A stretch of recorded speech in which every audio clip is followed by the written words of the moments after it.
Hello, beautiful people, and welcome back to another episode of Two Girls, One Doc. One Doc. It's your girl, BD. It's your girl, Foreign. And guys, we are low-key, high-key suffering here. Dying. Hay fever has really got us by the necks, by the noses, by the eyes, and by the throats, because it's actually a lot. Literally. So you will hear sniffling, you may hear coughing. It's going to be a lot because we're actually suffering right now. Yeah, I'm literally die. I'm die. That's it. Honestly. But either way, we persevere. This is why we're your favourite podcasters, because we keep pushing through all of it. We keep it pushing. Yeah. But I'm happy that we're keeping it pushing, because what are we doing today? So today we're doing Epstein. Jeffrey Epstein, Filthy Rich. Yeah, on Netflix.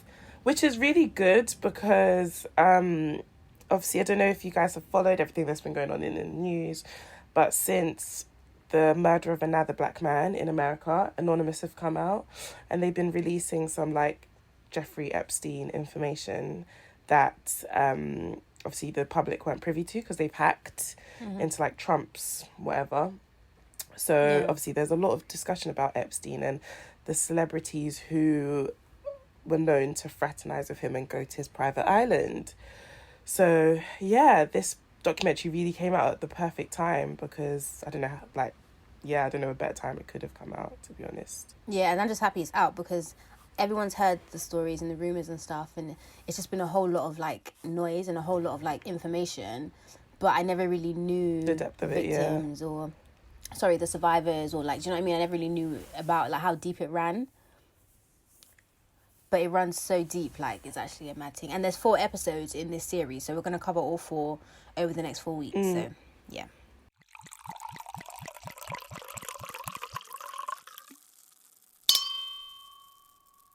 All right, so this documentary opens up in New York City, and it does that thing you BD where you see the skyline the view, drone shot. Yeah, the drone shot, and obviously I really like it because I love New York, it's my favorite city.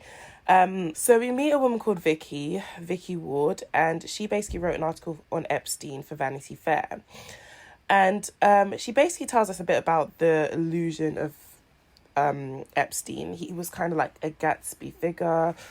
Mystery in New York, and I didn't know this because I always just assumed he was a very well-known guy from New York. I didn't think he came from money because I'd never heard of a family name. It's not like Rothschild or whatever, right, or even Trump, but I just felt I didn't know he was as elusive as he was. I thought he was very trustworthy. But yeah, he was kind of elusive. He was super rich, but nobody really knew where he made his money from. It was one of those rich guys that's just rich. So that was a bit of a shocker to me. Yeah. So the piece on him originally was kind of almost the debunking of this elusive mystery guy. It was meant to be a society piece, kind of informing people on this Gatsby person. And yeah, who is that man? Yeah, who is he? This is how he made his money. But they started digging around. So as Vicky was digging around, a few red flags started popping up. And she okay, cool. So she starts talking to these 2 girls, or this one girl who actually says she knows somebody who's been harassed by Epstein. So this is okay, this is taking a whole another turn, in this paper, this piece that she's doing. And obviously this took what had primarily been a business investigation in a whole different direction. So she goes to talk to this sister, and at this point she's talking about meeting the sister and talking to her, and she finds out, at this point we find out that this woman's name is Maria Farmer, and she's Epstein's first survivor that we meet. So we see her in her art studio. She's very artist. She's wearing all black. Her hair is up. Yeah. She looks like an artist. If I saw her on the street, I think she was an artist. One of those artists that paint. Yeah, literally. And she basically talks us through how she was, graduating from college, and their graduation when you study at art school is an art show. So she has this amazing art show where she releases 3 pieces, and they're kind of a Alice in the Wonderland theme. And she starts to sell these pieces, 1 for 14K and 2 for 12K. And Eileen Guggenheim, so I've heard of the name Guggenheim. It's the Guggenheim Art Museum in New York. I went there when I went to New York last year. It's actually beautiful. Really? Is she like... Is it... Okay, cool. So I don't know who she is or what, like, her affiliation, but I'm assuming the last name is to do with the art gallery. yeah. Because, So she was the dean of students at the time, and she walks over to Maria, and Maria describes this as quite an aggressive interaction, because she said she kind of grabs her and almost like twists her arm and tells her that she needs to sell her paintings only to this couple. So she points out a couple, and like Maria's like, okay, but I've already sold them, and she's like, no, you need to sell to this couple. They're massive benefactors of the museum. And at this point, we find out that it's Jeffrey Epstein and Ghislaine Maxwell. Ghislaine's name is spelled really, really weird. So when I first saw the name, I was like, how do you pronounce this name? So I'm happy they... Yeah, I think she's French. It's like Ghislaine. But she's not French. I mean, her dad is British. No, her dad's not British. He's from like one of these Eastern European countries, but he changed his name when he came here. But he's like Jewish, or he was Jewish. Her mum... I'm not really sure where her mum's from, so I don't really know. This could be like maybe a Jewish name, I don't know. But I'm happy they said... I really liked her name though. Like the way they said it was like Jilan. Like it was a really nice name. It looks weird on paper. Yeah, no. But it sounds nice. It's a very... It suits her status in society. Like, yeah. So she ends up selling the paintings to the two of them, and she sells them at half price, which would really piss me off, especially like if you're a new artist and you're selling for like multiple thousands of dollars, and then someone comes and tells you, oh, actually sell it at 6,000. I would be pissed. Yeah, I think it was that, because you know she had the 3 paintings, 2 were 12k each, 1 was 14k. Yeah. So I think one of the 12k paintings that she had already sold is what Epstein wanted. Yeah. And so she made the Eileen woman made her sell that painting to Epstein, and she also made her sell it for half price. And it's like, my nigga, if anything, you should be paying a premium because this painting has technically already been bought. So what's to make me like not sell it for the 12k? What's the It made me so annoyed. Yeah. And she says that Epstein says something which is I find almost like foreshadowing of what is to come in this documentary, because he says to her, don't worry, we'll make it worth your while. So I don't really know how this artsy elite rich circle runs in America, but for some reason a couple of months later Epstein calls her and gives her a job managing his latest property. I found that weird, because it's like, all I did was... Because that's not even how you met her. She wasn't managing properties when you met her. Exactly, and he was like... Like 1 + 1 is banana. Literally, he was like, oh, I have a job for you, you manage my property. I found it really weird, and I guess I understand, like, if a rich person who's elite tells you they have a job for you, like, you probably jump at it, because it's that proximity to that. It's the connections in your network. Yeah, literally. But what I didn't understand is, like, he met her selling a painting. How did he even get her contact details? It was just weird. They don't delve into that. But basically... we can find out in the future that nothing is too hard for him to do, boy. Literally. So basically, she's managing this property, and Epstein is getting to know her, like, as you do with your, like, employee. And him and Ghislaine are asking her about her life and, you know, all this. Very personable. And so she basically says there she has 2 younger sisters, and she tells them about her sister, Annie. So Epstein starts showing an interest in Annie and asks Maria to kind of like facilitate a meeting or connection with Annie. And he says to Annie, you know, you're taking a gap year or whatever, you should travel around the world. And he gives off the impression that he has kind of like this, I don't know if it's a scholarship program or something. Yeah. And he kind of funds for people to travel around the world and just better themselves. Yeah. So she jumps at it, because who wouldn't? If someone told me travel around... Because why not? Yeah, so she jumps at it. So a few kind of months down the line, she's preparing for this trip, and he tells her to come to New Mexico, to his ranch where he was with Ghislaine, and it was kind of under the impression that there would be other students who were also prepping for this trip, and it was kind of like a almost like a pre-trip kind of vibe. Yeah. And also this is the vibe her parents got. So this is where I've got issues with the parents, because it reminds me of that other documentary, I've completely forgotten the name, where... Abducted in Plain Sight. Where it's kind of like, someone just doesn't tell your kid, oh, come to a ranch in New Mexico, okay, and you don't do your due diligence. Like, maybe it's because I know my parents, but they would ask for information and an itinerary, like... Do you know what I think that you're forgetting is that, like, these are, like, vulnerable parents. If your parents could afford to send you abroad, they would not care that some rich guy could send you abroad. So I think it's, like, the status, the elite, it's like, wow, this rich guy, he knows everything, saw something in my daughter. I can't afford to send her. Who am I to kind of say no, like this? Do you know what I mean? I feel like it's a lot easier for us to look at them and judge them and be like, what the fuck are you doing, type thing. When, like, it's not, you're looking at it as if it were to happen to you. And I feel like a lot of this documentary stems on targeting vulnerable and like people who are easily manipulated, or who could be easily manipulated. So I mean, and I don't know if they mentioned like that the dad was around, because they only ever like referenced the mum. So for example, say it were a single parent household with the mum, it's like how, like, we were talking about in the Sex for Grades episodes, how those professors usually targeted girls who their dads weren't around or their dads were dead, because they felt like they could, you know, there wasn't a manly figure to oppose them. Because I'm sure, like, a father would be like, the fuck, a man, what? Because men low-key realise that each other is trash, so they kind of go in that mode. So it's true. I mean, I get what you're saying, I really do, but then also, like, you know, it's true. So this girl gets ready to go, and she gets there, and she realizes once she gets there, it's actually just her. Like, there are no other students. Do you know how scary? Do you know how scary that would be? It's crazy. And she basically, like, it's just weird. Like, it's just her. So she's alone in this, like, massive house by herself with these people. And then, like, a few days into the trip, Jalen asks her, like, has she ever had a massage? And she's like, nah.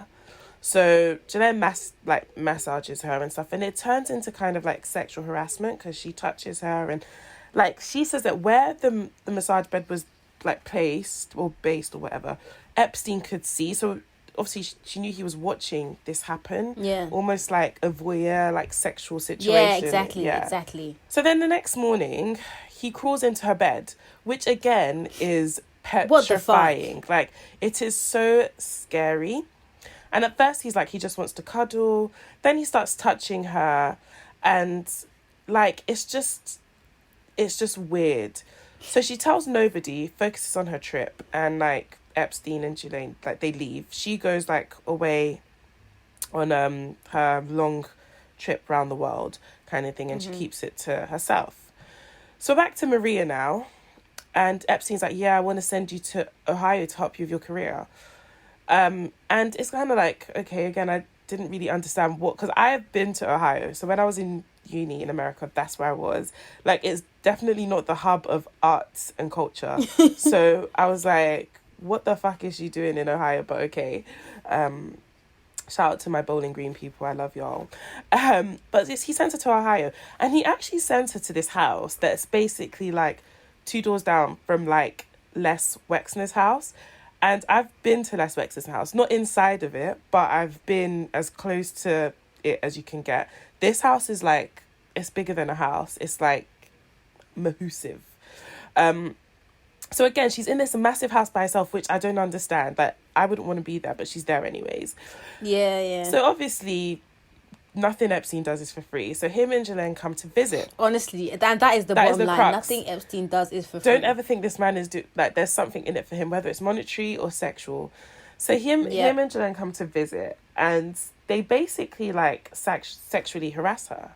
And it's so weird the way that she like describes it. It's very like what, as in I can imagine that like. You're just sitting there like, what is going on? Happening? Like, it's the way she describes it. It's so weird that you probably at a moment wonder if what you think is going on is actually going on. Because what they do is, one day Jen comes to her and says, oh, like, Jeff wants you to massage his feet. So she's thinking to herself, okay, this man has given me a massive opportunity. I'm not going to throw it in his face. Let me actually go and do what he wants me to do. It's just feet rubbing, like, oh, literally, I might as well. Literally. So she goes to rub his feet. And then he tells her, he pats the bed and tells her to come here. So she comes, sits on the bed, and then Ghislaine sits next to her. And then both of them, like, take their hands and start just rubbing her breast. Not even... in, like, a circular motion. Yeah, she said it was, like... Very mechanical. Yeah, like they were twisting a knob or something. And this is what I mean by you'd be wondering, is this happening? Because it wasn't... Yeah. It was sexual, but then it wasn't. It was like, what? Yeah, it's like, what are you two doing? So they tried to... It's like one of them moments where, like, you know, in The Office where, like, Jim would look in the camera, like... Yeah, like... When Dwight does something, Jim would look in the camera, like... Literally. What?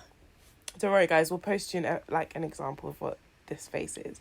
So basically, she runs out of this room and barricades herself in her room. Like, she actually physically puts furniture between, like, the door and herself, and then just stays there till they leave. So when she gets back from Ohio, she calls her sister and she's just like, yeah, like, some weird shit happened in Ohio. Did anything happen to you? And Annie was really upset. She says yes, but she doesn't want to go into, like, details. But, like, she says she feels vindicated by the fact that, like, she didn't make it up. Like, other people were experiencing, like, it happened. My trauma was real. So all of this stuff happened, like, a while ago. But, like, fast forward now, we're in 2003. We're speaking to Vicky about Vanity Fair and their article. So after these women kind of recount their story, it has to go to Epstein to get his side, because don't forget, like, this is just a story they're writing. So obviously, because before a paper can publish this, they need to get each side of the story. They can't just publish hearsay. So basically, when they send it to Epstein, he comes back and saying that this is completely false. Like, they liked him and it was unrequited love, and that's why, like, they're telling all these lies about him. So Epstein actually starts to threaten Vicky and asks, like, and Vicky's pregnant at this time, and this bit gets pregnant with twins. Brother. This bit gets really weird. So really weird. He asks her where she's giving birth, says he knows every doctor in the world, in the country, that even if she doesn't tell him, he can find out where she's giving birth. And then he says this really weird thing where he's like, if I don't like this piece, I'm going to have a witch doctor place a curse on your unborn children. If you publish this story, I will have a witch doctor place a curse on your unborn children. And I was like, what in the Nollywood is going on? Like, honestly. when did this turn into Blood Sisters? Like, what is going on?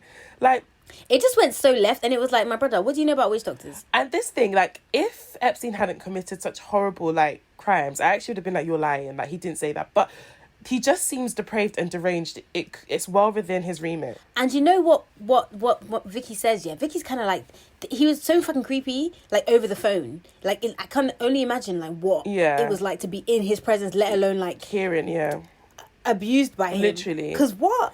Literally. Who even like, girl. So a few people at this point are getting threatened by in Vanity Fair, getting threatened by Epstein and his team. The editor as well, innit? And the girls get taken out of the story because Epstein doesn't like the story.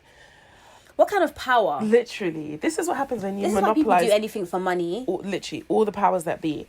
So the excuse that was given was it was a business story, like this was out of their remit kind of thing. But on-screen text tells us former Vanity Fair editor Chief Graham Carter released a statement saying, Miss Ward's reporting on this aspect of her story came as we were going to press and simply did not meet our legal threshold. I don't know what legal threshold needs to be met. I don't know what was going on, but obviously he either paid them off or he had something on this, like, Vanity Fair editor that he didn't want getting out, and he was like, okay, cool, I'll rub your back if you, like, I'll scratch your back if you scratch mine. I'll rub it, boy, in this situation. Fam, he loves a rubber-dub-dub. He loves a rubber-dub-dub, boy. So basically they're like to us, okay, shit didn't really go down in New York the way, like, they wanted to in terms of exposing him. But this guy is doing, like the real, like, beefy part of this story is actually in Palm Beach. NYC is the tip of the iceberg, baby. Tip. It's just the cherry. Just the tip, boy. Just the tip. So Palm Beach, Florida is, like, where the rich and famous live. There was even a time when we were in Florida from one of our cruises, and we actually did the drive through, like, billionaires, like, row, whatever they call it. And these houses are redonkulous. Like, everybody has a yacht. Everybody's rich. Everybody probably wears those boat shoes tucked into, like, the shorts with the polo jumper, like, wrapped across their, like, chest, like that. Literally, that it's just rich and famous. And basically they've built up a kind of community there where everybody keeps each other's secrets, everything is hush hush, and they're almost allowed to do what they want. So one key thing they say is Epstein was new money. He didn't have generations of growing up there sailing in the intercoastal waterway, but he had tons of new money. And if you have enough money, you can buy your way in to any society. So again, it's this Gatsby kind of this Gatsby-esque kind of mystery of him. He didn't have money growing up. Suddenly he's this mover and shaker that brought his way into like the rich and the elite. And it wasn't just rich people, like he was hanging out with royalty, like Boy, we're getting to royalty. We will be getting into royalty. So we meet James Patterson, who, by the way, is my like one of my favorite authors. Like when I saw him, I was like, oh, like yeah, I love him. And he also lives he also lives in Palm Beach. So he was essentially like Epstein's neighbor, and we learned that Epstein was a bit of a ghost in Palm Beach. Like people heard about him, but never really saw him. He never really went to parties. They just knew that, yeah. Yeah, and that's kind of added to his whole like elusive nature and blah, blah, blah. Yeah. So also him and Trump live near each other on like Billionaires Row as well in Palm Beach, and it's no surprise. Like there's no coincidence that him and Trump were bosom buddies. So Trump is even quoted as saying, "I've known Epstein for 15 years. Terrific guy. He likes beautiful women as much as I do, and many of them on the younger side." Just imagine that in Trump's voice. Literally. And imagine the fact that this is the president of the United States of America. Do you know what? This whole documentary, that I've watched all the episodes, and this whole documentary, I kept saying to myself, how is this man the United States of America? Like... How, Sway? How? So we now meet Michael Reiter, who was the former Palm Beach police chief. And, like, this guy gets all, like, pour a shot for this guy. Like, I really liked him, and he was just a good guy. I know that there are a lot of corrupt people in police and racist, but he was just a good guy. Like, he's one of the people I think is just out for the truth, basically. Yeah, one of the MVPs of this documentary. Literally. So Epstein comes to his office to inquire about, and this is really key, by the way. So he comes to inquire about making a police department equipment donation of up to $100,000. Now, you're probably thinking, philanthropist, this, that. But what he was... bribery. Bam. The corruption. It's like in advance. Literally, all he was doing was finding a way to have the police in his pocket. Because it's like, I've donated this shit to you. Again, you rub my back, I rub yours, kind of thing. And maybe in the back of his mind, he was hoping that this police chief would take the money and it would be like a direct bribation. Yeah. And I just made that word up, so we'll roll with it. Yeah, good bribation. Yeah, boy. and that would shut him up for anything Epstein did. So 2 years later, there's a report from his neighbour, which is Epstein's neighbour, saying that there was a slew of young women going to and from Epstein's house. So the police went and they went to interview them, and they were all adults, and they claimed they were just doing work for Epstein. And I mean, like, it's weird, but a lot of these celebrities are weird. So it was kind of like, okay, this is weird, but they say they're of age, they're working, whatever, cool. Yeah. So, like, what's my business? Yeah, literally, mind your business. So the police get a call from a mum whose stepdaughter had $300 on her, and she got into a fight at school. I think it was over the money. And when she's pressed by her parents, because obviously, like, a small school kid, where did you get $300 from? Yeah, exactly. Literally cash. Exactly. So when she's pressed about cash money, when she's pressed about where she got the money from, it turns out, she says, she goes to the gentleman's house, massages him, and she pays them. But the mum was like, if he likes them, he keeps them around to do other things. And at this point, they don't really stipulate what the other things are. But it's dodgy because these girls are underage. So they bring this girl in, interview her, and based on her interview, they launch an investigation because this victim was only 14 years old. And they find out that the gentleman's house they're going to is Epstein's. So because of the nature of the crime and Epstein's status, they hand the case over to, like, the Special Victims Unit. They bring the SVU in to help them. And I'm just thinking of, like, Olivia Benson and the whole team. I knew you were going to come and do your Law and Order SVU references. You guys are lucky I don't do the whole, in the Criminal Justice Unit, sexually based crimes. Oh my God. Do you remember in The Office where Michael did that as an audition for a play? Yeah. I love him so much. I love him and Steve Carell. I love Michael Scott. I love Steve Carell. Like, I love them. Literally. So we see interview tapes of how they went down and what he did, so it was the same MO, basically. bring these girls over, ask them for a massage, they massage, and there's a bit of sexual assault. And this is very similar to the conversation we had about, there was another documentary we did, and it was like, from what we can see here, it's like you're risking it all. You're doing all your depravity is based off of touching, because at this point we don't know if he's doing sex for grace. Yeah, it's sex for grace. We don't know if or he's doing anything else. But from what we hear, it's just like sexual assault and harassment. So it's not like full blown rape. And at first you're really confused, because you're like, so you're doing all of this, bringing these young girls in so you can touch breasts? Like I didn't. And Jelan is your girl, and you're with her all the time. So I don't understand, if it's breast you want to touch, then it's there. Like, that's why people say that like sexual crimes are not usually about like the sexual act. It's about the power, literally, of it, literally, and the power dynamic. Because what's a breast, fam? What is a breast? It's flesh, like it's flesh. So and a little bit of fat if you're lucky, which I'm not. Which I is. So they start surveillance on the airport and his house, because basically at this Florida airport, there's the commercial side and there's the private side. So the private side is where the private jets land. I ain't never been there. I'm always landing on the commercial side. Soon come, baby. Soon Jesus come. changed my destiny.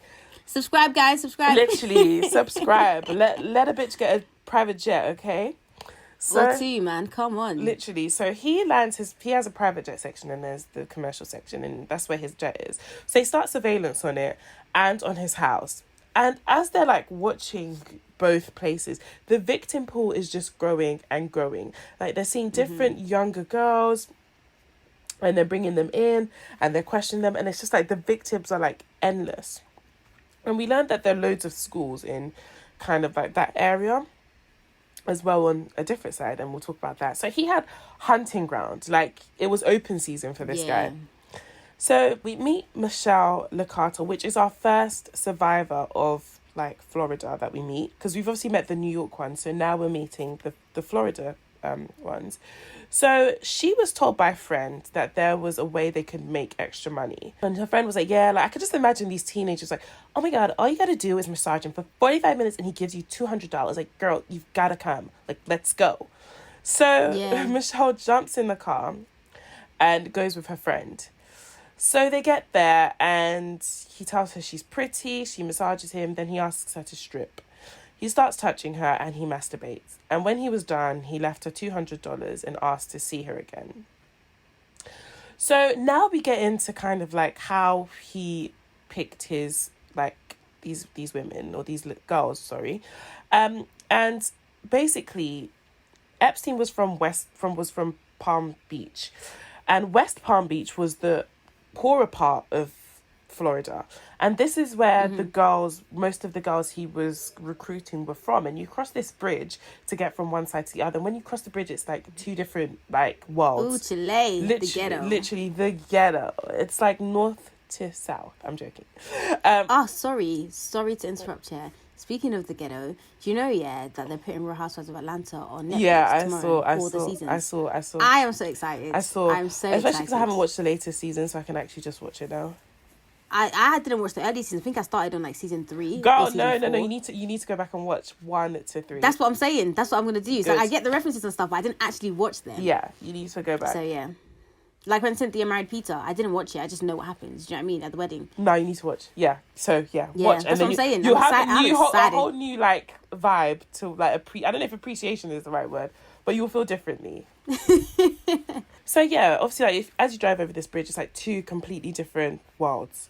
And it was like preying on a certain type of girl. At the time they were girls. It was like preying on a certain type of girl, because a lot of these girls came from broken homes, parents who, weren't taking care of them, or some of them were even like runaways, like couch surfing from one place to another. And these were young girls as well. Can you imagine at that age? At that age, vulnerable. So we meet another survivor, Shauna Rivera. And she didn't have a good childhood. Her mum was on drugs. Her dad went to prison when she was 3. And this bit got me. So when he was 10, he got out. When Shauna was 10, her dad got out. Yeah. And she was living with him and his girlfriend. And then the girlfriend had like 3 kids. And she said right in front of her one day, her dad and his girlfriend beat the 8-year-old son to death. I had to go and Google to check to make sure this wasn't like the Gabriel Gabriel Fernandez. Yeah. But then it just turns out that there are just so many situations like this where this shit happens, like, and it's crazy. And what are the odds that you already, as a deprived human being, you meet another person that has the exact same depravity as you? Because if I was like a child beater or whatever, how do you even find another person who is inclined that way? Is this part of the dating process? Do you know what I think it is? I feel like you do it. You exhibit that behavior, and then someone's either on it and joins it, or is not on it and leaves. That's what it is. Like, I don't think there's vibes. Yeah, that's what what I'm wondering. Because I feel like if I was dating someone and I see them like slap a child across the face, I would be like back in that. I mean, it's a red flag enough to leave. Literally. So obviously, I guess something like that probably happens, and then you're like, oh, that's cool. Why don't you like hit him with a wire? And then it escalates as a couple together. It's weird. Yeah, I think it's an escalation thing. So when she was 14, she meets Epstein. Her grandma gets custody of her. And she's living with her grandma. So she meets Epstein at 14. Again, she goes with a friend. They go to give him a massage, and the friend tells her to take her clothes off. So they get naked and give him a massage. Then like her friend randomly leaves, and she's like, what the fuck? Like, why are you leaving me here with this old... This pissed me literally off so much. But then I had to remember the friend is also like one of his survivors. So it's almost like they're groomed. They know none the better kind of thing. Like, I mean, yeah, I get it, and we get into it a bit more like in this episode and also like during the series, but I'm just so conflicted. I know. Ultimately, they were all victims. They're all survivors of his abuse. Yeah, literally, and that's. But I feel like there's levels. To the survivorship. Yeah. Like when there were times when I got really, really angry, but then I just had to remember that, like, you have to remember, like, and especially when you think about the age, the circumstances, you don't know that you would have done anything differently. So, bruh, I would have taken candy from a stranger and hopped in the back of that van of free will. Like, let's be real. Massage. And you also have to remember the background they're coming from. If you don't have parents to like tell you like this, that, and that, third. Like, I remember when I was a babe, like I was 3 years old, and I took candy from this like homeless guy in I remember the story. Yeah, why am I always coming with story time? But yeah, like my mum, after the way my mum dealt with me that day, I now knew that, okay, strangers were a no-go. So you have to have parents who care about you that much for you to then... Yeah. And most of these girls didn't. They didn't, unfortunately. So after the friend leaves, he flips over and asks her to rub his chest, squeeze his nipples, which is just like, what the hell is going on? Do you know what?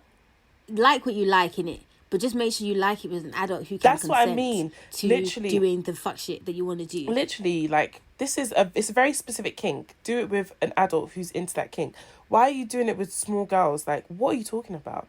So yeah, he left her money, and that was kind of that.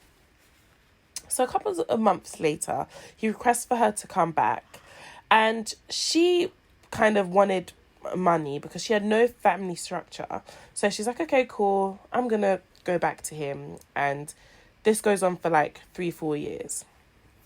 That's mad. So the police start to talk to some of Epstein's employees, and we hear some like questioning and tapes, but they're very like uncooperative, but understandable, because like they don't want no smoke, basically. Like, yeah, literally, they don't want no smoke.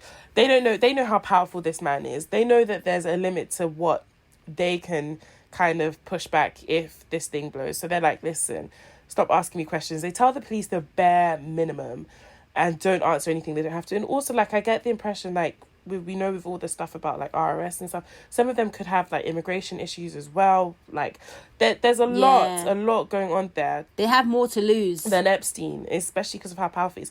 Now, can I just say, actually, which is something I wanted to say in the beginning of this documentary, I didn't know his crimes happened so early on. Not that I didn't think he was doing crimes early on, but I didn't think they got like investigated this early on, because it only came to light. It's so recent, literally. So again, this just shows you it goes all the way to the top, because someone silenced this for a long time. So long. And then also, I feel like it's almost like showing that in society, not necessarily that things have changed, but like people are speaking up about things more. And this is just like what's going on now with George Floyd and everything that's happening in America and all over the world really is that people are more vocal and are speaking up more. So it's almost like, it's like with Me Too, it's like drawing attention to it. It's not necessarily that these things just started happening. It's just that now we're going to keep talking about it until there's a change. Yeah. And that's what, because 2000, this documentary ranges from like 2001, 2003, 2005, and it goes all the way to the top. Literally. Trump. literally. Listen, all roads lead to Trump. All fuckery roads lead to Trump. They're going to have us off Apple and Spotify so quickly, girl. They don't care about us. Yeah, so they're all being uncooperative, so they're struggling here, the police. So the police start going through his trash, and they're finding stuff, like they're finding kind of receipts, they're finding like diary entries, they're finding like tidbits. Yeah, they found the report card of one of the victims. Now, if there's a report card, you're defo in school, you're defo underage. And that girl definitely did not take her results back to her parents. You can only imagine the report card that you threw it away, but yeah. Throw some D's on that bitch. Listen. Got my report card. Throw some D's on that bitch. So yeah, she do that then all the way in the trash. She said, I want no parts of this mess. Like, the thing is, I couldn't understand why Soulja Boy was requesting D's. So what did you actually achieve if it's D's that you're asking them to put on the report card? I was so confused. F's and U's, like. And do you remember that story about the guy who got a U and he told his mum it stood for unbelievable? Oh my gosh. Listen, this world is too funny. So we meet another survivor, and her name is Hayley Robson. I wrote the same thing. Literally. Her father was actually a police officer, which was quite interesting. And she was raped when she was 15. And then she starts going into like substance abuse. So she was introduced to Epstein by friends. And she says on her interview tape, he tried to touch her when she goes to his house to massage her. And obviously she'd already been through trauma. So she was less, I guess, I don't know if susceptible is the word, but she was just like, nah, it's not happening. And I'm so happy that she was able to say that, especially as a previous survivor, yeah. But then there's some fuckery. So he's like, okay, cool, don't worry, you know. And I think this part, we'll discuss this more, but I think Epstein's nature links a lot into the reason why girls kept coming back. Because when she said no to him, I was holding my breath and thinking there would be like an aggressive rape. But he's just like, okay, cool. And this just shows you he's a massive salesman and he's charming. Because it's like, okay, cool, don't worry, you don't want to do anything. We don't have to do anything. But bring me a friend who will be down and I'll give you $200. And you're thinking to yourself, as a girl who's like, you know, looking for money out on the street on your own, this is easy money. For every girl I bring, $200. I didn't even have to do anything. Fine. So she starts working for him and she'll be recruiting other girls from school who were underage, kind of from similar backgrounds. And she would just bring them to the house. She'd chill by the pool, chill in the kitchen. His staff knew her. When they finished doing their thing, she'd leave with her, collect her cash, and she'd bounce. So you think if you bring 5 girls to him in a month, is that not $1,000 that you've made, kind of thing? So this is how he was starting to see here that there's a network of molestation. This is the thing. When I was watching this, at this point in my head, I'm thinking, this sounds like a fucking Ponzi scheme. Like, what? Literally. Like, it literally sounds like a Ponzi scheme. You bring 3 girls, each of them brings 3 girls, each of them brings 3 girls, and it's literally a network of abuse. Like, it's crazy. And she said something like she recruited, like, at least 24 other girls. Literally. And it's like, that's like, what, $4,800? And they bring... And 24, at least 24 lives, really. Literally, and they bring 24 friends each. And it's like, you tell your friends and I tell my friends and we can be friends. Like, what the fuck is going on? It's actually madness. It's madness. So we're reaching the end of this first episode because the case is, they're now building a case. And they're 7 months into this and they want a search warrant for Epstein's house. So they've built up the case. They take it to the kind of like judge and they're granted a search warrant. And I'm thinking in my... Come on. And I'm thinking in my head, like, how is all this stuff going on? People are being investigated, people are being interviewed, his, like, workers are being contacted. Does Epstein not know this stuff is going on? But... You feel like he must have some inkling. Yeah. So the first episode ends with them having the search warrant and we see kind of, like, I guess, body cam or footage of or whatever of them getting into the house, and they said when they got into his house, what they found was shocking. Dun, dun, dun. Dun, dun, dun, dun, dun. And it's all over Jackie for episode 1. Do you know what? For once, I'm not going to complain about Netflix and the episode timings. I feel like because it's a series, they were able to evenly spread out what they needed to. Yeah. There was information in every minute. Like, there wasn't really things I was like, why are we talking about this in this episode? Do you know what I mean? I feel like I got what I needed. I was informed. It was paced well, shot well. The topic is trash and the man is trash. Yeah, and they portrayed that. It was. Yeah, they portrayed it. It was good. Like, I'm looking forward to doing the next 3 episodes. Yeah, Like, it was I very really wham bam, thank you, ma'am, but you got what you needed. Yes. Literally. Exactly. So, BD, tell them what go on, BD. Who's killing them in the UK? Everybody's gonna say UK. Reluctantly, because most of I'll do the whole version. Okay, That's one of my favorite songs. Let's not. Do you remember when I did it at Annette's birthday, the karaoke? Yes, I remember. It's not one of my favorite songs because she says, how old? I know. 5'7". I just met this 5'7" guy who's just my And I type. was like, Yeah, sis, I know. you're the architect of your own No. downfall. But he said, hey sister, it's really, really nice to meet you. Yeah. So the guy met a 5'7" guy who's just his type, and that's fine. Maybe he's into short guys. I'm confused. Yeah. I'm confusion. But okay. Okay, let's get into it. In the song, yeah, she goes, he said, hey sister, it's really, really nice to meet ya. So she's like relaying a conversation that she had with a guy. Yeah. Who, as the guy, met a guy who's 5'7", which is his type.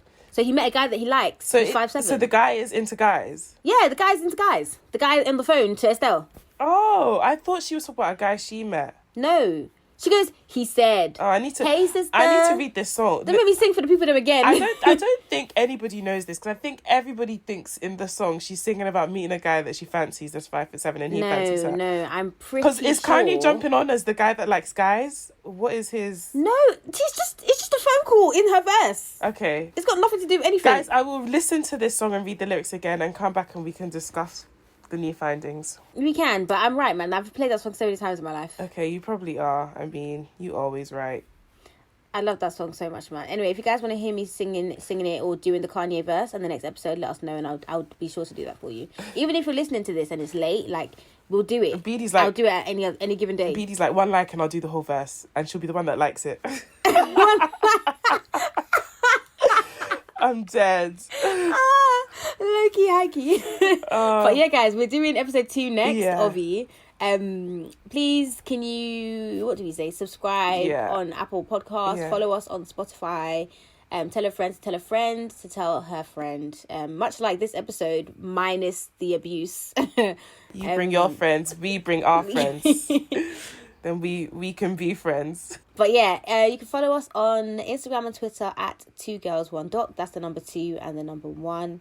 I'm on Instagram at Miss BD. That's MISSBEEDIE, and Twitter as well. But I don't really tweet. So, she don't be tweeting. You can follow me on Twitter. That's 4 ends with an underscore, and Instagram 4 ends with 2 underscores. Guys, don't forget to leave us a rating and review if you are listening on Apple. Might not seem like a lot, but it does a lot. So yeah, do that shit. Do that shit. Do that shit. Do it. Do it. What? What do song that is that? shit. Do that shit. Do it. P. Diddy, I think. Oh, we don't listen to Diddy anymore. Because I remember it was like, before, back in the day when I was a kid and I didn't really swear, I wouldn't say do that shit, I would say do dash. I'd be like, do dash, do dash, do it. Okay, guys, we're ending it here, please. It sounds the same. I'm about to lose my doggone mind. Okay? Yo, doggone porch. All right, guys, see you later. Bye. Bye.